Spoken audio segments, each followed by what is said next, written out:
नमस्कार सर्वांना, स्वागत आहे तुमचं कावेरीज किचन कथा या यूट्यूब चॅनलमध्ये। आज आपण बनवणार आहोत पेढ्यासारखा लागणारा गव्हाच्या पिठाचा शिरा। इथे मी तूप, गव्हाचं पीठ आणि गूळ घेतलेला आहे। 1 वाटी गव्हाचं पीठ, अर्धी वाटी तूप आणि पाऊण वाटी गूळ घेतलेला आहे। सर्वप्रथम गॅसवर कढई ठेवून त्यामध्ये तूप घालून घ्यायचं आहे। तुपामध्ये लगेच गव्हाचं पीठ घालून घ्यायचं आहे आणि मंद आचेवर आपल्याला हे पीठ भाजून घ्यायचं आहे। पीठ भाजताना कुठेही घाई गडबड करायची नाही आहे आणि गॅसची फ्लेम कुठेही वाढवायची नाही आहे। आपल्याला हे मंद आचेवरच पीठ भाजून घ्यायचं आहे। पिठामध्ये पूर्णपणे तूप आटलेलं आहे, तुम्ही पाहू शकता। आता पुन्हा तूप आपल्या पिठातून बाहेर यायला लागलेलं आहे। याचा अर्थ आपलं पीठ छान असं खमंग भाजलं जात आहे। आता पाहू शकता पिठाचा रंग देखील बदललेला आहे।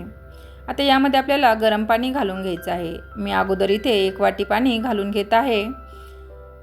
छान असं पाणी घातल्याच्या नंतर मिक्स करून घ्यायचं आहे।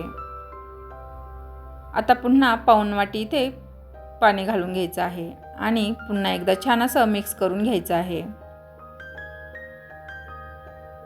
पाणी पूर्णपणे आटलेलं आहे। आता यामध्ये आपल्याला गूळ घालून घ्यायचा आहे। गूळ तुम्ही तुमच्या आवडीनुसार कमी जास्त करू शकता। इथे मी पाऊण वाटी गूळ घातलेला आहे। गूळ अगदी बारीक चिरून घालायचा आहे, म्हणजे पिठामध्ये गूळ लवकर विरघळला जातो।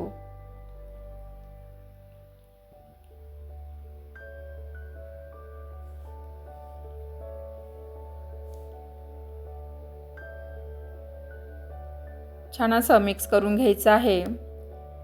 हेल्दी पौष्टिक असा आपला गव्हाच्या पिठाचा आणि गुळाचा शिरा तयार आहे। पेढ्यासारखा लागणारा अगदी चविष्ट असा आपला शिरा तयार आहे।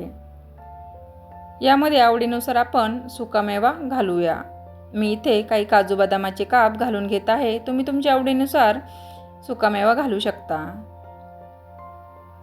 सुकामेवा घालून छान मिक्स करून घ्यायचा आहे आणि 1 चमचा वेलची पूड घालून घेऊया। यामुळे छान असा सुगंध येईल आणि शिरा आपला अगदी चविष्ट लागेल।